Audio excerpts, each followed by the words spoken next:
very big cushion which I might put to myself. Yes, I think I'll follow that. Well, good afternoon. I think it just about is, and that was a Bridport welcome to you, Will. Very nice, very great welcome, thank you. But let me just say one or two words of introduction before we get into the meat of the session. This is the first of this year's events, and it is the 20th anniversary of the festival. And I think that is a moment where we should congratulate the committees, the people who got this going, and also now Tanya and her team, who do an amazing job. And I think to have got to this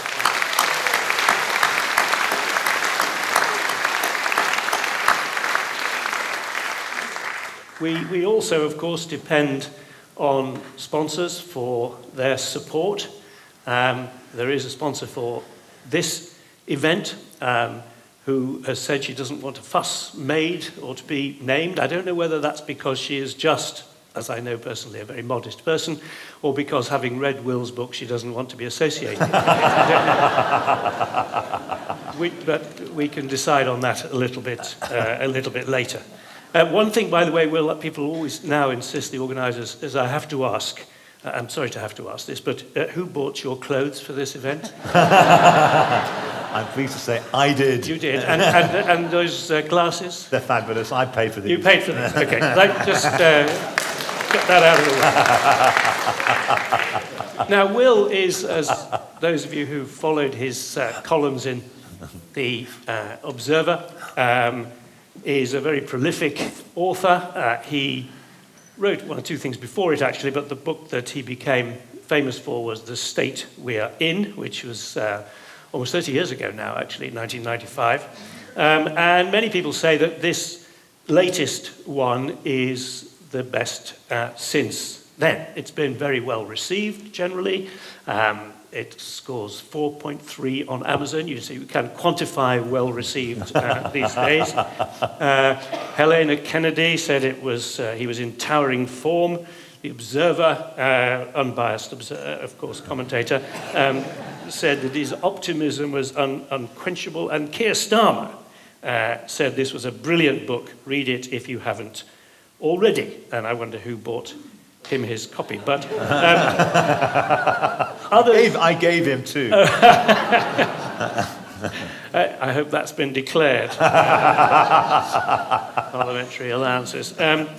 But the Society of Professional Economists was a bit of an outlier, said it was sensationalist sectarianism, the grand term. It was strongly in favour of good things and very strongly against bad things. That was their summary. That's perhaps a bit unkind.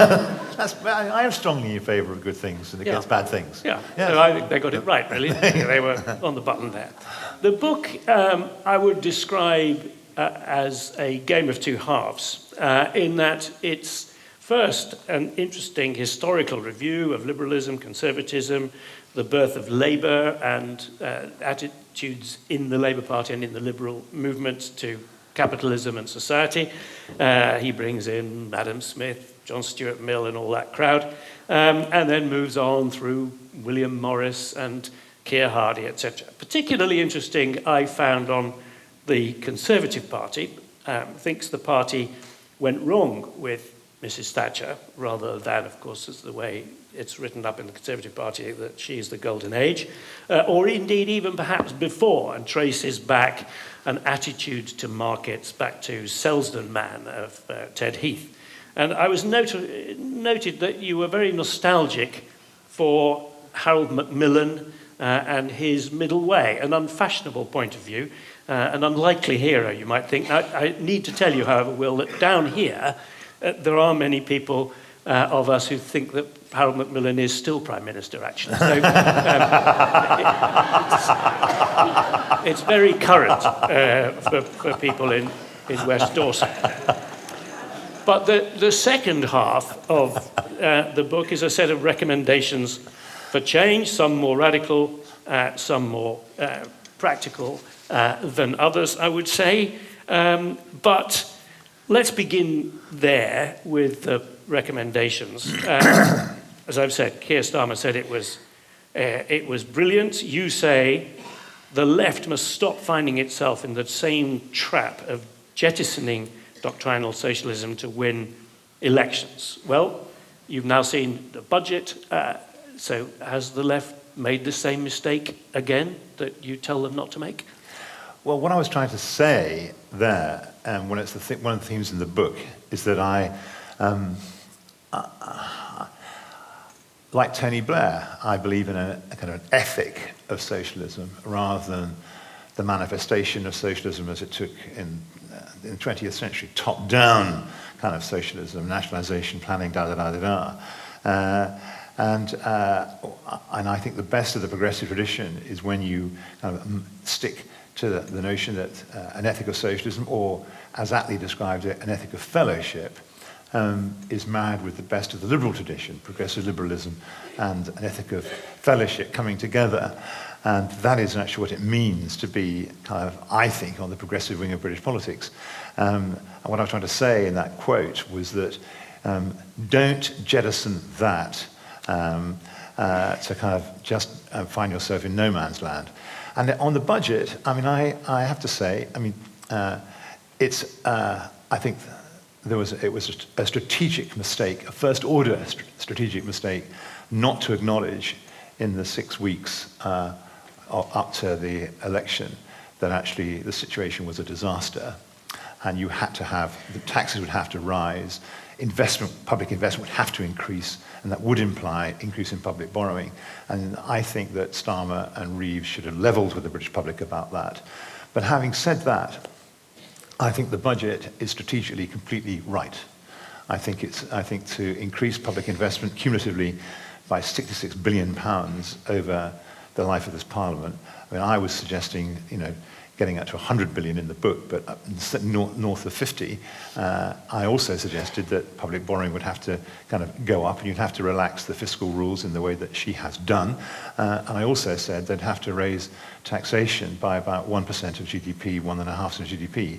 So, I said they'd have to do that within the first 100 days, and they've damn well done it. So I can't sit here in this wonderful venue, kind of in this wonderful place, Bridport, and kind of resile from the government doing strategically what I urge them to do. So yes, I think what sits behind that is that fusing of an ethic of fellowship and progressive liberalism. I think they are repudiating the notion that you can't, that it's all about the private sector. What they're saying is we want, by using the state to give a lead, and organising a big increase in public investment, we will crowd in private investment and get more growth. And I think that, again, is part of this kind of we society kind of thinking that I try to advocate in the book. So yes, I like the budget. Well, but you're not a small employer. Who are the people who are bearing the biggest burden here? Do you think that the burden, even accepting the view that taxes needed to rise, because I think your diagnosis, you say this in the book, but it appeals to me, is that the problem we have in this country, in a nutshell, is that people want Northern European levels of social service, and they want to pay American levels of taxation. And the two can't be equated. But given that you've got that problem, is this the right way to do it? A tax on employers and through national insurance, which, as the Institute of Fiscal Studies and others say, is likely to reduce employment? It's suboptimal, obviously. I mean, but if you want to get that scale of resource, kind of raising national insurance, you'd have, because there's so much uncertainty. If you increase capital gains tax, if you play around with inheritance tax, which they've done, you can't be certain. And indeed, abolishing non-doms and having this new kind of yet to be written kind of tax for non-residents, you just don't know how everyone's going to behave. So you can't forecast with accuracy what the tax shield is going to be. If you've promised that you're not going to raise income tax, VAT, and employees' national insurance, you're only surefire, and you've don't want to raise corporation tax, your only option is to do what she did.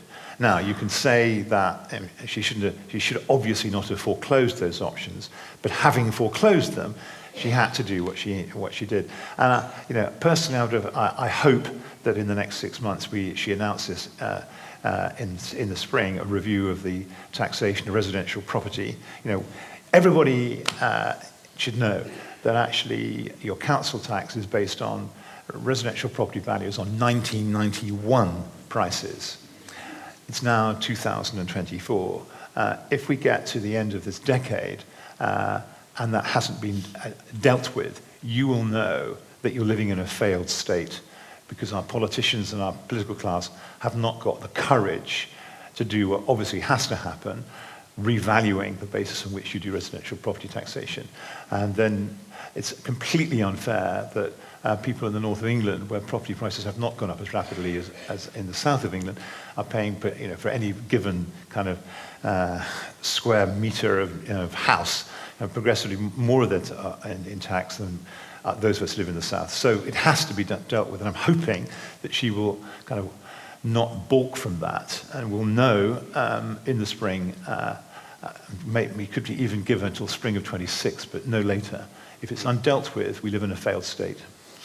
Well, I very much agree with that. I'm going to carry on quizzing Will for a few more minutes, and then I shall come to the hall for questions, so be thinking about what you'd like to ask. On the financial side in the book, there's quite a lot about pension investment, and one thing that has become quite prominent in public debate recently is the fact that the stock market in the UK has been languishing, and part of the reason for that is that the long-term institutions, the pension funds and the life insurance funds who manage people's life insurance policies have reduced very significantly their investment in UK stocks and shares, and that's quite unlike what's happened elsewhere in the world, actually.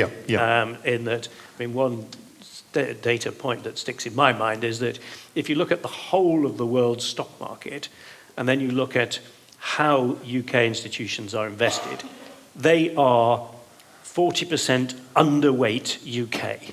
In other words, they have only 40%, 60% of the amount that you would expect them to have if they were just investing across the globe. In France, they are overweight by 200%. So they invest more in their local equities. Indeed, in Australia, they're overweight by 2,000%. So it's not just a French thing, this. But we are quite unlike anybody else in that our pension funds and life insurance are invested globally and not with any bias towards the UK, indeed with a bias against the UK. Yeah. What are we going to do about that? Well, first of all, as you know, the book does make quite a lot of that. Turning the country around requires the kind of public investment we've seen in the budget, and it requires raising business investment, and I hope we discuss that, but it requires exactly what you've just described, attention to pension funds. And there's two, I've got, one, there's technical things, and we'll go through that. I won't bore the audience, it's quite technical, but I do think there's a kind of philosophic point here, a really big, important philosophic point. What's quite striking is that some of the asset managers who defend this position kind of saying, well, it's absolutely wrong for us to be instructed or mandated or incentivized to invest in our own country. We must be free to invest wherever we like because we must get the highest returns possible for our pensioners. And you think, well, that's kind of, and you just think, let's just examine that a little bit more. First of all, are you getting very high rates of return? And the answer is they're not. The Pension Protection Fund, which is run by the government and has about, it's now got £35 billion of assets, its rate of return in the last kind of averaging over the last 5 years is over 7% real. And that's much, much higher than many of the funds managed by people saying they want the freedom to invest all over the world to get fantastic returns. They get about 4 or 5. And so they're advocating a position which actually doesn't deliver the returns for pensioners that they protest it does. That's the first point. The second point is, and here I think it's really important, because there are technical things to be done, and I'll outline them quickly, but philosophically, the starting point has to be, are we as a national community prepared to invest in ourselves? Do we think that actually it's reasonable for an elected party, democracy, to kind of say, kind of representing the collective interest, to say, look, hold on a minute, we can't have people kind of not putting their shoulders to the common wheel. Given where we are as a country, 15 years of kind of economic stagnation, real wages going nowhere, public services where we all know they are, the stock market languishing because we've got so few good companies. Come on, we've really got to invest in ourselves, haven't we? We'll make mistakes. And you have to challenge this kind of laissez-faire thinking at its roots. You have to challenge the view that actually markets always arrive at the best outcome, and people freely taking decisions in markets will always arrive at the best outcome. It's actually, Howard, I think it's either Tuesday or Wednesday of next week, which is the 100-year anniversary of one of my intellectual heroes, John Maynard Keynes. It was 100 years ago where he gave his lecture on the end of laissez-faire. And he argued to his audience in Oxford. He gave a lecture at St John's, Oxford. Were you there, actually? Well, I was with Harold Macmillan in the back, He said, look, laissez-faire kind of worked for us between 1750 and 1850 as a country, when there was no other countries industrializing. But the last 75 years, he's speaking in 1925, in 1924, I beg your pardon. And he says, it palpably hasn't worked.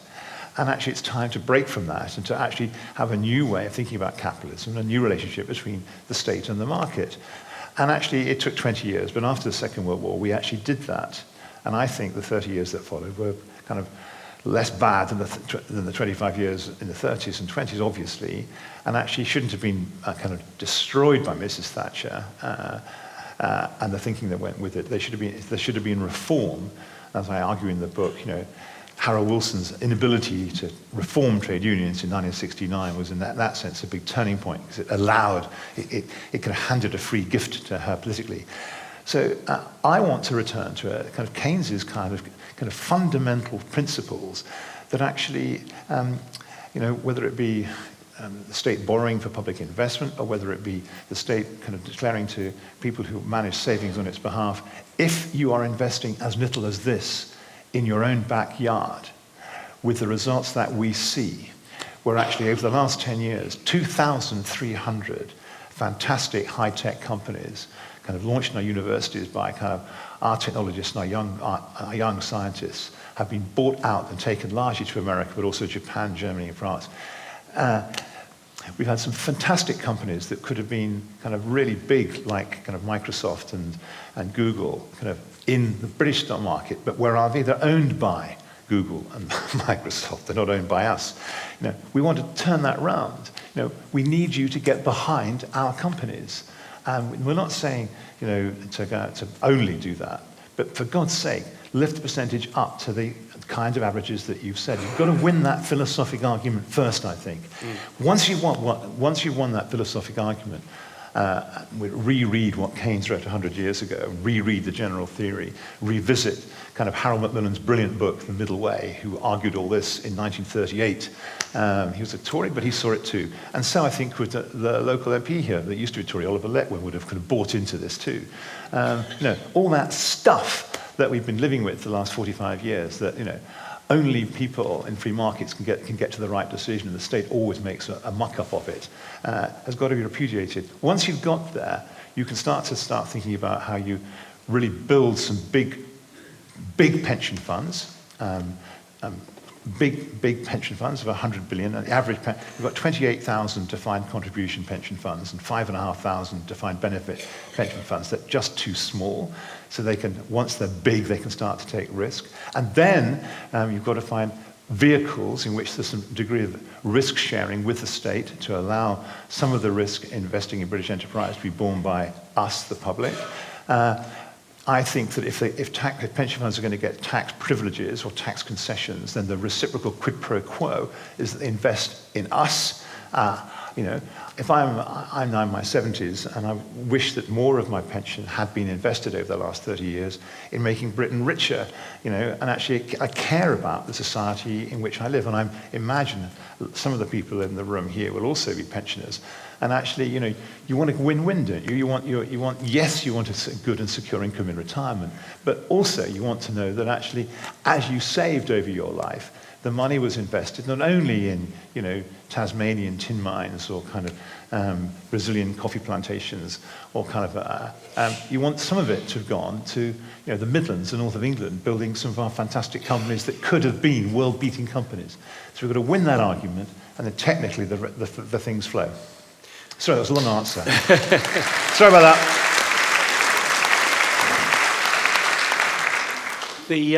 Let me take you to two other areas before I open it up. And one is very closely linked, because the phrase you did not use was, you can't buck the market, as Mrs. Thatcher famously said. And your book is actually, I thought, interesting about the change in the Conservative Party, which is not your natural territory, obviously. I think that's fair enough, yeah. But you identify the sort of Thatcher move, and you rightly situate that against the background of Harold Wilson and the failures in 1979, which of course created some own goals for Mrs. Thatcher. But the interesting thing seems to me that when you listen to the rhetoric of the people trying to become leader of the Conservative Party, and now of course we know the answer, but the last two were both people who worship at the altar of Margaret Thatcher. There's no sense that there's anybody anywhere near the leadership of the Conservative Party that is thinking in the Macmillan one nation Tory sense. So the Tory Party is still captured by that ideology, isn't it? It is. And Kemi Badenoch is clever and she's forthright. But I don't think that voters it's extraordinary actually. You can drive from southwest London down to Penzance solidly through Lib Dem constituencies, of which this is now one. There's a Lib Dem orange wall. Congratulations to you all. But I don't think that you're going to be won back to the Conservative Party on a programme of leaving the European Court of Human Rights, that kind of kicking out the top 10,000 civil servants because they're the blob, and slashing taxes. I don't think you'll find it convincing, and I don't think. Also, I don't think it's particularly convincing, given the world as it's likely to evolve. I mean, I think that I'm hoping that Kamala Harris is going to win on Tuesday. Like I imagine. Is there anyone in the room, by the way, who wants Trump to win?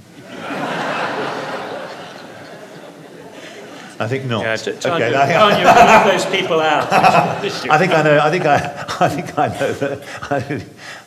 I was saying to literary festivals, are kind of pretty. It's where liberalism now sits actually. You're all good people. I share all your views. I've lost my train of thought. The world could divide into three, antagonistic blocks. The United States with its tariffs, not quite, the general tariff increase, however, will be only a fraction less than Smoot-Hawley back in the 1930s, or 1929, against China in particular. And then that'll displace exports from China to Europe, so Europe will have to put up tariff walls, and we'll be outside these three blocks. Meanwhile, there'll be NATO will be disintegrating because the Americans will not want to put any money behind it. So the Russians will be moving through Ukraine, and we'll be sitting on our island in the North Sea, having declared independence from our European colleagues. I mean, what the hell is that about?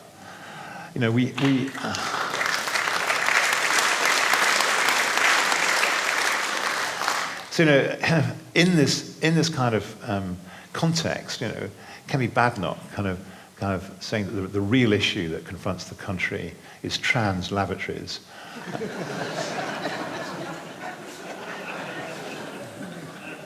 And attacking the blob. I don't think it's going to work. That's my view. I mean, you may take a different view in your case. But on Europe, it's hard to put a cigarette paper between the Tories and Labour. That is, now, this is a very, if you talk about public statements, that's right. However, let's just examine, there are 412 Labour MPs, and I think there was a free vote in the House of Commons, together with the 72 Lib Dems. There would be an overwhelming majority to rejoin the single market and customs union if the MPs were allowed to express their opinion. That's the first thing to say. The Labour Party membership is 90%, not only rejoining the single market and the customs union, but for having a second referendum. And the Lib Dems, of course, have made their position absolutely clear. And then within the cabinet, I mean, I won't kind of wreck their careers by naming them, but I know half a dozen members of the cabinet and a dozen ministers of state who think that the leadership's position is completely untenable. So, and Ed Davies, to his immense credit, has actually, I thought it was very good that he stood up and said, if you want growth, you're going to have to rejoin the single market and the customs union. Good for him. And I think, Darren Jones, who's the Chief Secretary of the Treasury, and I've said to him personally, and I've said it to whoever cares to listen, I think the person who will succeed Keir Starmer will be one of the, I think it was 50 MPs who refused to be bullied by Rachel and Keir, Rachel when she was the Brexit Shadow Secretary, and he'd just become leader, to vote for the Brexit. He abstained. And I think that Darren Jones, who abstained from it, has a clean pair of hands. And I think when the Labour Party looks for a successor to Keir Starmer, it will move in a pro-European position. That's my view. So, but I mean, and I also understand, and just to be sympathetic to them a little bit, I mean, the pro-European opinion in Britain is quite soft, I think. I mean, although the opinion polls have 60 in favour of rejoining and 40 for staying out, if it came to referendum, the right-wing press would heave into action. It would be a very close-run thing. And a lot of people in the kind of old red wall in Labour voting areas are still kind of against foreigners and very against immigration. And all those arguments will be trotted out. So it's not I think getting in the single market and the customs union is politically feasible and economically an imperative. I would like to go beyond that, but I think first step, single market and customs union. Because you have to join a club, the people who are currently members of the club have to want you to be in. I spend quite a bit of my time in Paris, and I'm not sure that's the case, because they think they're doing rather better and they can agree more things without us. Well, a friend of ours, I won't bore you with how it happened, but anyway, we were having lunch in an Alpine restaurant 5 miles from Salzburg during the Salzburg Opera Festival, and it was one where Angela Merkel likes to stay, and who should appear but Angela Merkel, and she joined us at our table and we discussed these issues. And Angela Merkel's view is that whatever the French and German political class may say at the minute, we want you back. That we made a mistake. I should have given David Cameron more than we did. That was a mistake. And that we need the UK in the European Union in the same way that the UK needs to be in the European Union. You've got to go softly. You've got to go underneath the radar, take small steps, but make sure the direction of travel is clear. And in 2030, I think we'll manage a coalition, both in Britain and in Europe, to have you back. That was her view. Okay. The last area I wanted to do before I come to you lot is on constitutional reform, because the book isn't just about geopolitics or geoeconomics or whatever. There are a lot of passages about the way we run ourselves, including devolution and powers of mayors and all that kind of thing. But in particular, you are strongly in favour of proportional representation, and also of a meaningful reform of the House of Lords with regional representatives. Now, before you answer on this, I should let you know that probably a non-trivial percentage of this audience is, in fact, hereditary peers. Stand up, so my lords. Be careful. But tell us how you get to all of this, and is that not going to be a terrible distraction? Is it not a waste of time? Because the Labour Party tried the last time under Blair, got nowhere really with reforming the Lords. Where's all this going? Well, first of all, I mean, I think in first principles that it really, in any democracy, your vote should matter. And in the first past the post system, there's lots of constituencies where the bulk of the voting doesn't matter because it's preordained who's going to win.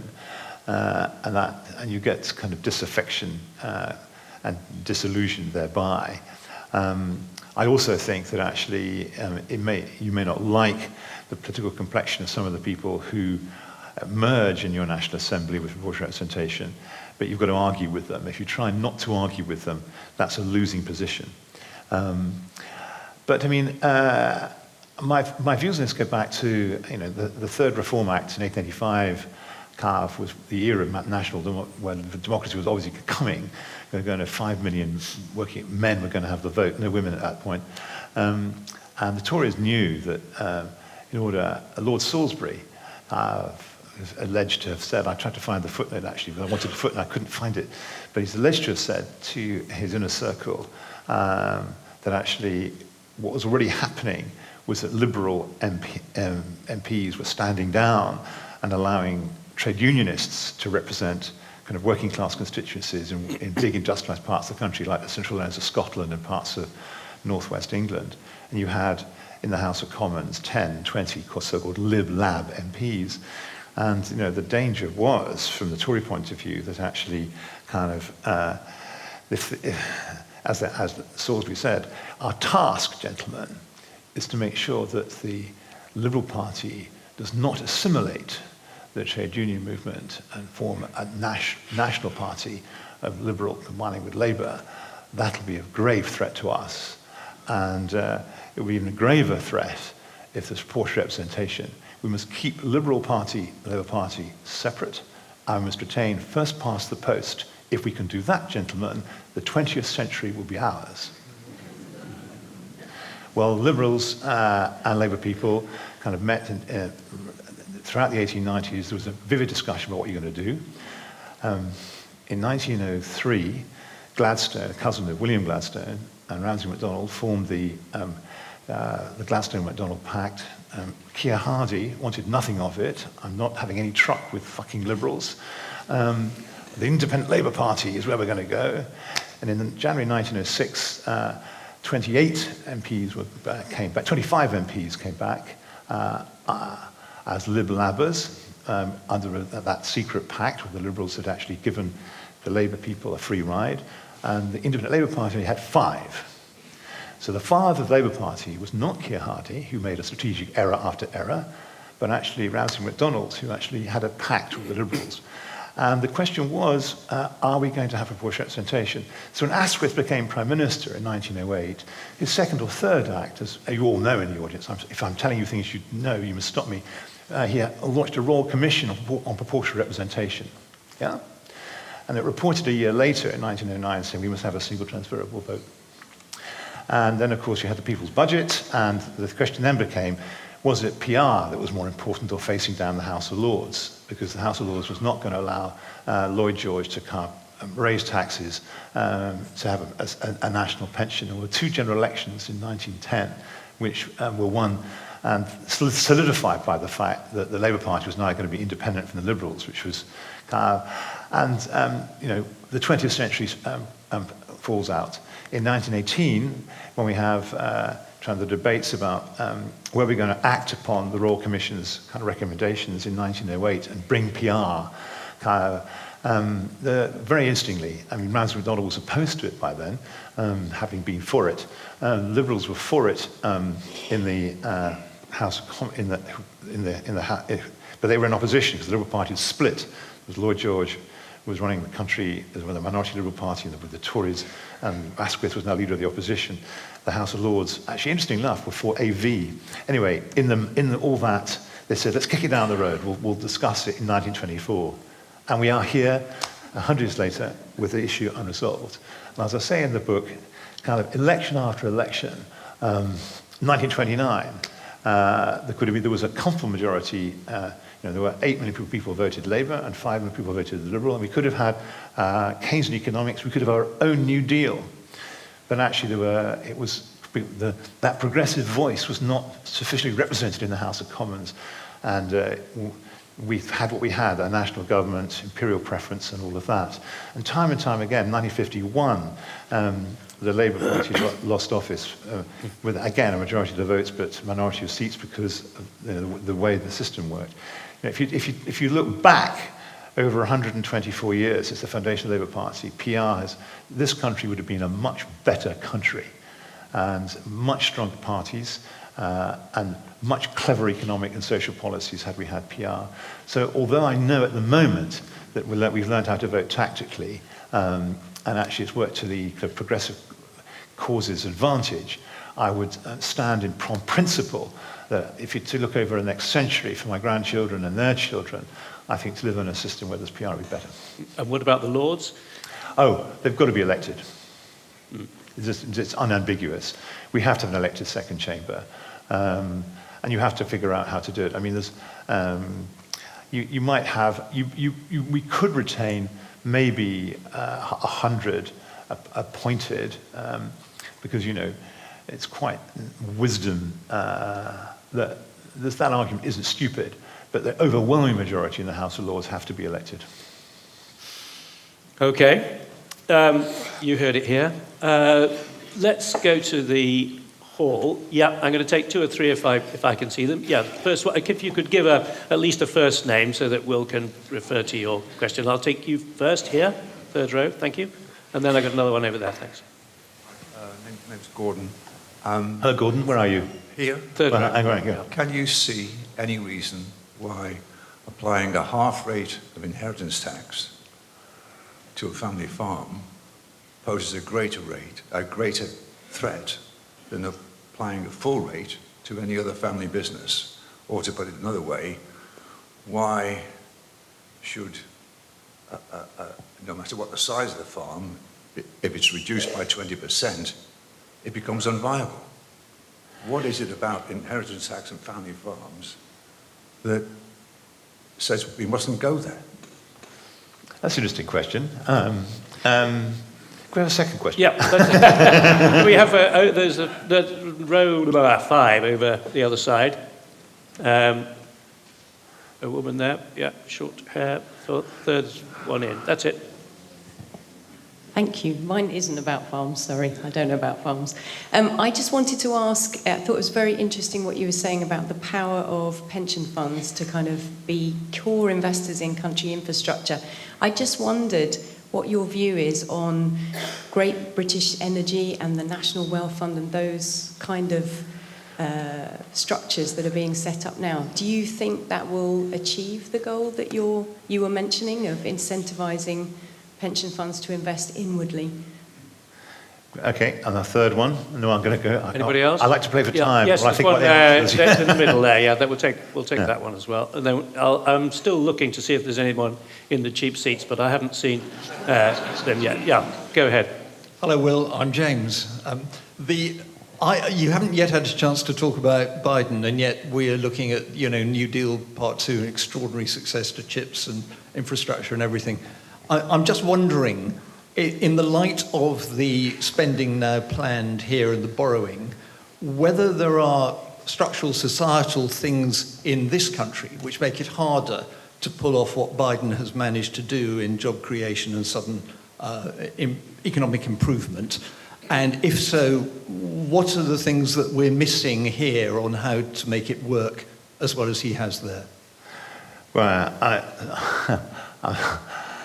was saying before the event, actually, one of the risks of all these events, as I've discovered, I think I've done nearly 40 now, actually, is that people in the audience asking these really difficult questions. Is it worth the kind? Anyway, look, on farming,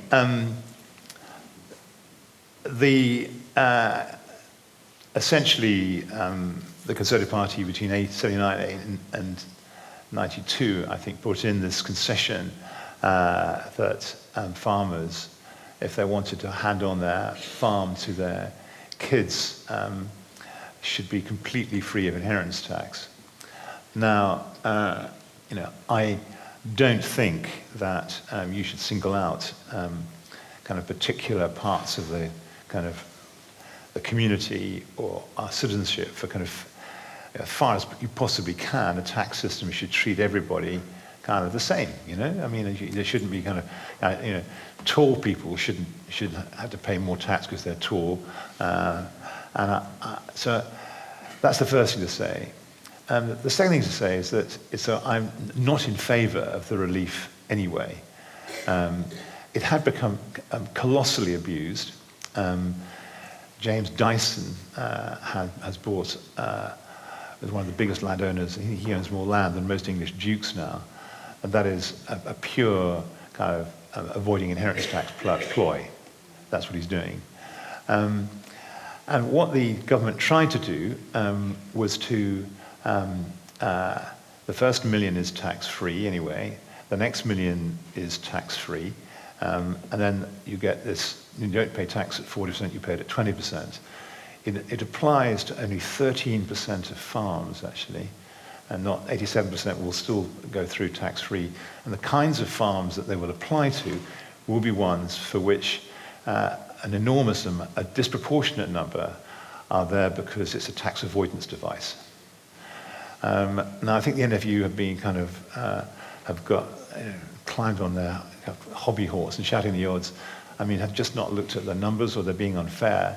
And secondly, I mean, my own view is that actually that land prices are far too high. And that actually I would like to open up large parts of our country to small farmers who can buy parcels of land if people have to sell it to pay inheritance tax. Fantastic, wouldn't it be great? So, instead of having kind of the land, our country run by in 2,000, 3,000, 4,000 acre plots, let's try and get some smallholders of 100 acres, 200, 300 acres, of people who are young people, who give them an opportunity to start a farm when people are obliged to make a disposal. And actually, that's how it worked up until the mid-1970s when this relief, when it brought in. So, I mean, if your question was to evince an answer like that, that is the answer that you've got. Okay? I think you've...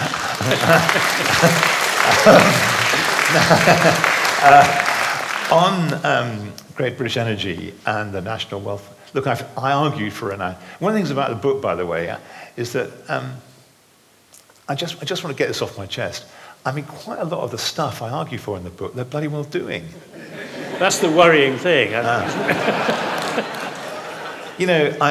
sometimes said, Helen, my partner, it's gobsmacking, another bloody thing. They're actually doing it, And you kind of think, it's rather like stakeholder capitalism, which was part of the state we're in, which I'd argue with. And everyone started talking about stakeholding. And I thought, I stand accused, and I came up with the phrase. But anyway, so the Great British Energy, I don't understand the business model of Great British Energy, really. I think if it's to, it could either be, which I would support, to give a kind of British interest or a public interest in actually, what's going on in kind of oil and gas exploration, and actually to accelerate the decarbonisation of the grid. That sounds to be quite that's a bloody good thing to do, so let's do it. If it's going to be a way of kind of trying to rig the electricity market and gas market, I'm really not sure. I mean, it's not clear. I like Jürgen Meyer, the chap who's running it, and I like Ed Miliband, who set it up. So I'm hoping that it's the former, not the latter. But it's only been going for 50 days, and we're not quite sure what it's going to do. But conceptually, if it's for the first, I'm all for it. As for the National Wealth Fund, I argued for it. It's a pea shooter, frankly. I mean, it needs to be much, much bigger than it currently is. I mean, they have made it a bit bigger by kind of folding it into the UK Infrastructure Bank. But I think and I'm in contact with them, and I'm hoping that they could be bloody good, actually, because there's a thing called the Sovereign Infrastructure Guarantee, which I argue for in the book, and they've begun doing it, where actually, and NatWest is one of the beneficiaries of it, actually, your old bank, Howard, where you can get 85% of a loan on, say, retrofitting social housing to be guaranteed by the Sovereign Infrastructure Guarantee, organised by the Wealth Funds in combination with the UK Infrastructure Bank. That's encouraging banks like NatWest and Barclays and Lloyds to come forward with lending on retrofitting social housing that wouldn't otherwise have taken place. So yes, so look, bloody good initiatives, but the proof's in the pudding. And lastly, to James, what's weak about Britain? What's weak about Britain is that we don't have a reserve currency. Sterling is exposed. I mean, we watched it last week with this rocky moment after the budget. Your capacity to kind of do what the Americans do at the scale they do is kind of limited by the fact that actually, as Mark Carney said, we are dependent on the kindness of strangers to own our currency. We've actually run a current account deficit kind of every year for 30 years. I mean, cumulatively, as I say in the book, it's now more than £1 trillion deficits as we run up. And actually, we ran an empire, and right up, and we always had more assets overseas than people held investments in us. We were, in the language, we were kind of net positive. We were now we're negative for the first time, kind of since Drake circumnavigated the world in 1588. Britain has got, well, it was England then, but the country has got more claims by foreigners on us than we have claims on foreigners. That's because we're living beyond our means and not exporting and all the rest of it. That's why you have sustained current account deficits. We've been relying upon the kindness of strangers to support our standard of living. And that constrains your ability to kind of spend big in the way that Biden did, to go big in the way that he did. I think that some of the worries, actually, my own view, and what you can tease me, my own view is that Kamala will win and that America's women are going to come to our rescue.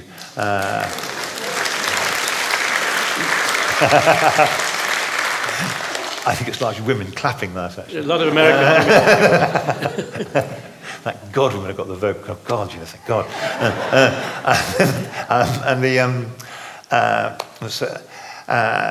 But some of the infrastructure projects have not come through as quickly as they hoped, even in America. And that's one of the worries I have about the big investment splurge here. But lastly, and this must be said, you've just got to, America had 1/4 of world GDP in 1945. It had 1/4 of world GDP in 2000, and it has 1/4 of world GDP in 2024. The idea that you've got to make America great again is just bollocks. I mean, the 7 tech giants dominate the world. I mean, it's unbelievable. It's this language by Trump. But you've got to be. Why that's happened is quite interesting. It's a kind of interplay, and this refers to the book. It's an interplay between public and private, which the Americans themselves don't acknowledge.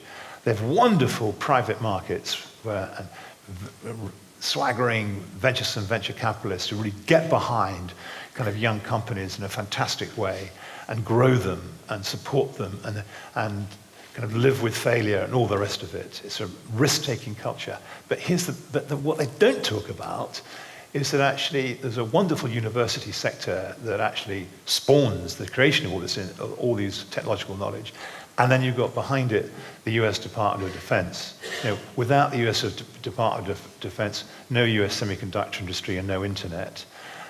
It's an interplay between the public and the private, a marriage between the eye And the we, as I argue, it's a we society phenomenon, which I argue for in the book. And actually, we ain't got that in Britain. We haven't got that. We don't understand either the importance of celebrating the dynamism of fantastic young growth companies, nor do you recognize how important it is for the state to find a way of supporting all of that. And that's the alchemy, the precious alchemy, which I hope that the Labour government's going to find its way towards. Well, let's have another round. We've just got time for one more round, I think. Yeah, okay, well, we've got one down here in the middle first. I'm going to give really, really quick answers. Yeah. This is really perhaps a socially orientated question, and it is to ask you, in fact, and this is very relevant to Bridport, but it's also very relevant nationally. Do you think it was a lamentable oversight on the part of the Chancellor to bang 10 quid on the fares of the buses and marginally favour motorism instead? Thank you. I've got one right at the back there, sort of orange shirt with your hand up, yes? Yeah, but I'm going to take that one right at the back because he had his hand up a long time ago. Yes, waving furiously. He had his hand up the first time, and then we'll go right to the top. While waiting, Yeah. shall I say something? Go ahead. Well, I'm the very... Conservative Party have become obsessed with tax cutting had it not been for Margaret Thatcher having a 10% boost to GDP from the North Sea windfall and the one-off proceeds from selling the national assets. And then there's somebody right up You the read the book, top. you read the book, obviously. Go for it. Okay. I wonder, and I agree with you on the abolition and the replacement of the second house and everything else, and on some form of PR and everything. Do you think that through the last century, that the natural outcome of that has been the rise of populism, not only in this country, but in many other countries? Thank you. And I'm going to take one last one over here, and then you can do with these four. Yeah. Thank you. How would you advocate remaking the water industry? Oh, my God. Thank you. I've got 6 minutes. Water. You have. You've got 7 minutes. Polarisation. Yeah. What was there? This is starting buses. with windfall. And the windfall. Yeah. Okay, 4 questions. Yeah. Yeah. Look, I mean, oh, shit. Oh, well, my goodness, what was that? I thought I'd been assassinated, like... Okay, as I carried from the stage with Howard, fight, fight, fight.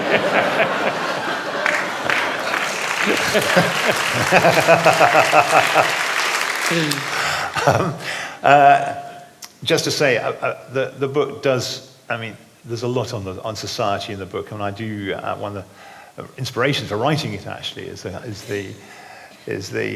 my kind of, how upset I am by the inequalities that divide us in Britain. I hate the idea that we have the shortest 5-year-olds in Europe now because of malnutrition. I hate the idea that the reason why most 5 and 9-year-olds go to A&E is because of dental decay. I hate the fact that 1 in 6 adults is functionally illiterate and enumerate. I mean, and I can go on. I mean, the circumstances of the bottom 20% in our country are just intolerable and should never have been allowed to happen. And my vision in the book is of, when I try to argue for combining an ethic of fellowship or socialism with progressive liberalism is a flaw below which, a social flaw below which no one can fall, which does include transport, by the way. It includes nutrition and housing and education and ladders at which people can climb, because we all are individuals and we need to have our...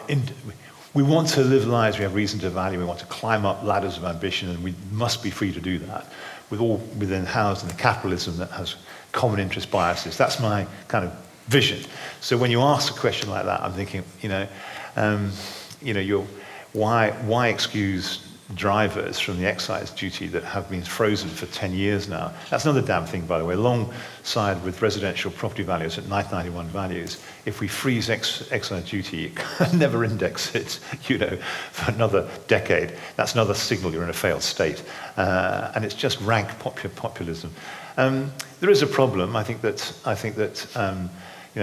bus operators do need more resource.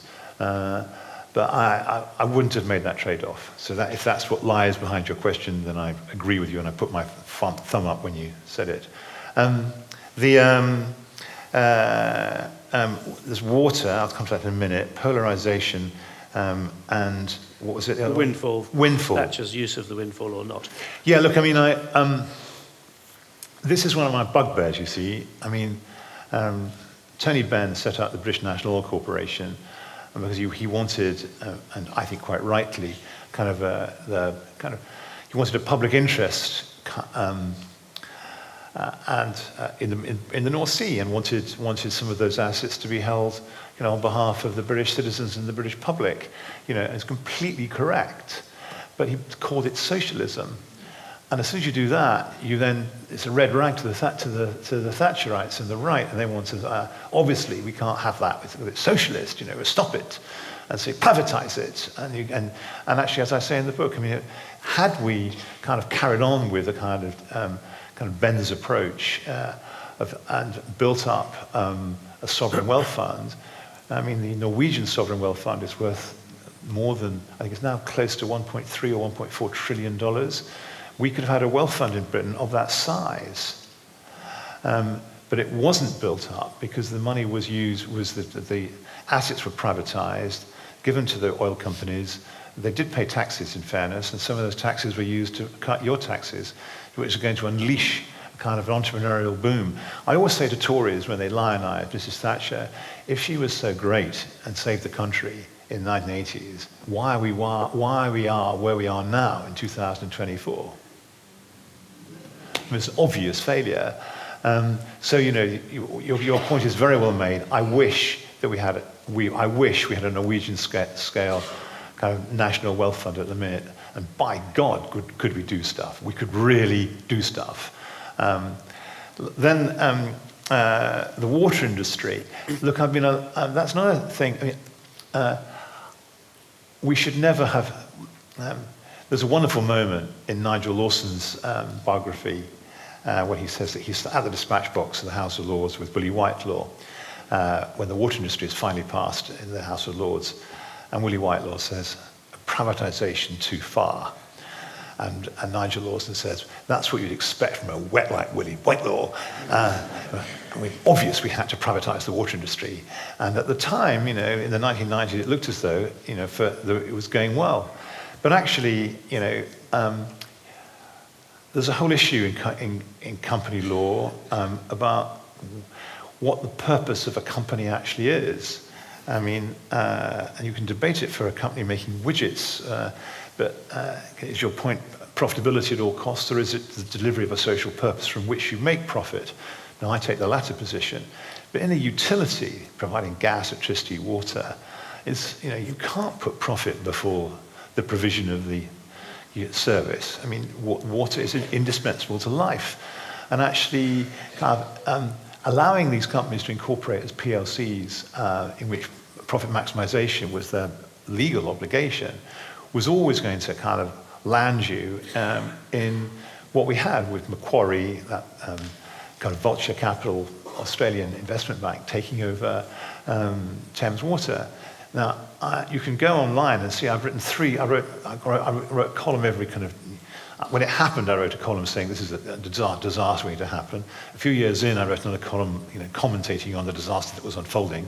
And it wasn't difficult to see what Macquarie were going to do with Thames Water. And there was nothing to stop it. So, do we renationalise the water industry, or do we do something different? And what I would do is I would require every water company to incorporate as a public benefit company in its articles of association. And it would be regulated to deliver a public benefit outcome. I might even take a golden share in each water company and put one or two public interest directors on the board of the water company to ensure that actually that was what it was doing, that the provision of cheap, drinkable water, reservoirs being built to secure water supply, respect for biodiversity, all of that was kind of on the agenda of the water companies. A couple of water companies that have done that actually, like Severn Trent, and Anglia are actually kind of in the top quartile of performance, but the others are not. And fascinatingly, Steve Reed, the Environment Secretary, set up a commission 10 days ago, wait for it, to see whether this idea of actually requiring water companies to incorporate as public benefit companies is feasible and should be done. And I'm hoping, and it's another idea in the book, by the way, they picked up, and I'm hoping they're going to do it, so we'll see. Well, watch this space. And lastly, polarization.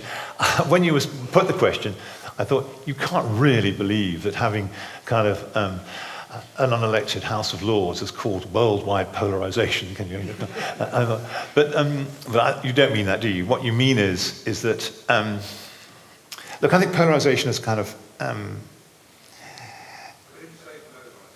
populism. But polarization and populism are kind of, they're intimately linked. But yes, I agree.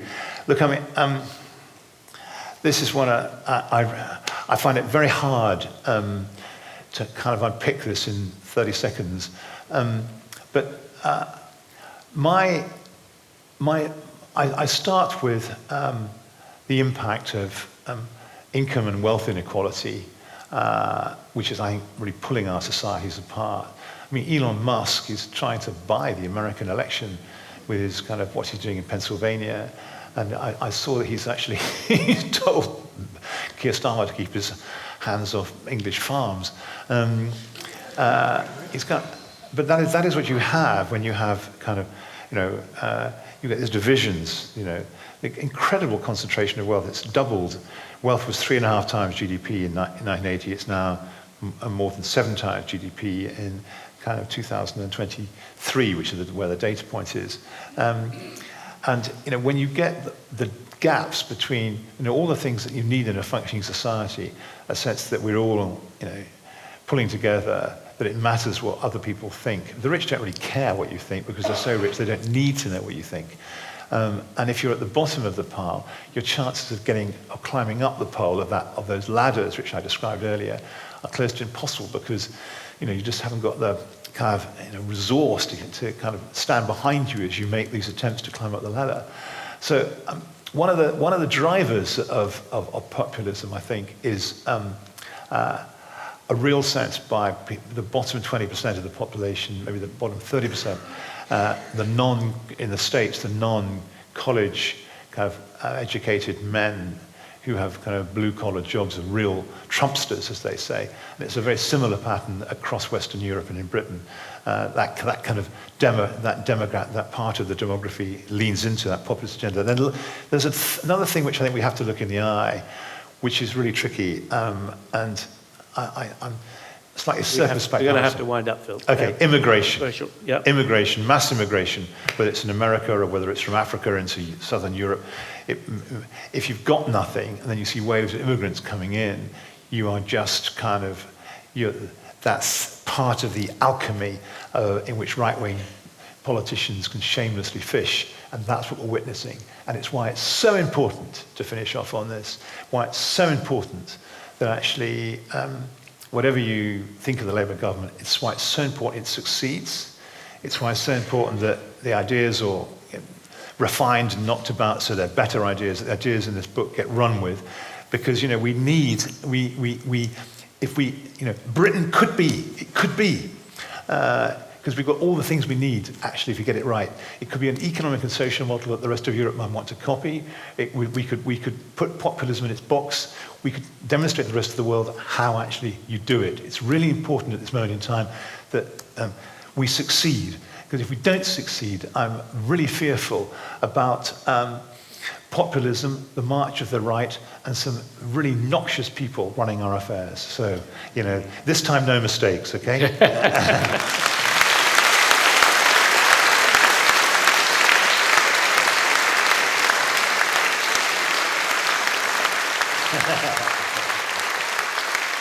Thank you.